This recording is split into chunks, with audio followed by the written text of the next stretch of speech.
వాళ్ళు కష్టపడి ప్రతి రూపాయి కష్టపడి పోగు చేసుకున్న డబ్బులు ఎక్కడ ఇన్వెస్ట్ చేయాలి, పెరిగే గ్రోత్ చోట పెట్టాలి. సో అలాంటి గ్రోత్ ఎక్కడ ఉందంటే షాద్ నగర్కి ఎక్కువ ఫోకస్ చాలా ఉంది.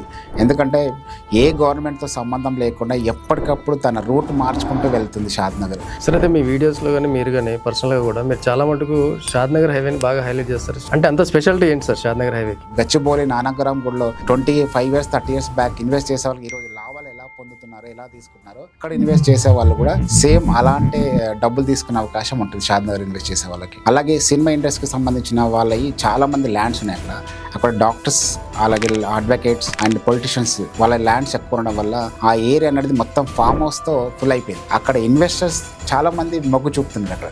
అంటే రాబోయే రోజుల్లో growth with in short time, అంటే ఒక 3 to 4 years ల్యాండ్ మీద ఇన్వెస్ట్ చేసే వాళ్ళకి ఓపిక ఉండాలి. ఫస్ట్ ఓపిక ఉంటేనే మీరు పెట్టే పెట్టుబడి గ్రోత్ అయ్యి మీ ఇంటికి వస్తుంది ఆ డబ్బులు.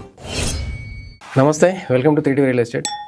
సో ఇవాళ మనతో property investment advisor and real estate business coach Lakshman Rao garu మనతో ఉన్నారు. సో ఆయనతో ఇవాళ మనం డిస్కస్ చేసే టాపిక్ ఏంటంటే, షాద్ నగర్లో బూరుగుల అనే ఏరియా బాగా పాపులర్ ఏరియా. అక్కడ చాలామంది సెలబ్రిటీస్కి, సినిమా వాళ్ళకి, అలాగే కొంతమంది ప్రముఖులకి, అంటే పొలిటీషియన్స్కి కూడా ఏరియాలో ల్యాండ్స్ బాగానే ఉన్నాయి. చాలామంది సెలబ్రిటీస్ బాగా ఇన్వెస్ట్మెంట్ చేసిన ఏరియా అది. సో అట్లాంటి ఏరియాలో ఇన్వెస్ట్మెంట్ చేస్తే ఎటువంటి లొకేషన్స్, అంటే బూరుగులకి దగ్గరలో, అంటే హైవేకి దగ్గరలో ఎటువంటి వెంచర్స్లో ఇన్వెస్ట్ చేస్తే మన ఇన్వెస్ట్మెంట్ సేఫ్గా ఉంటుంది, సేమ్ టైం ఆ ఇన్వెస్ట్మెంట్ డబుల్ అయ్యే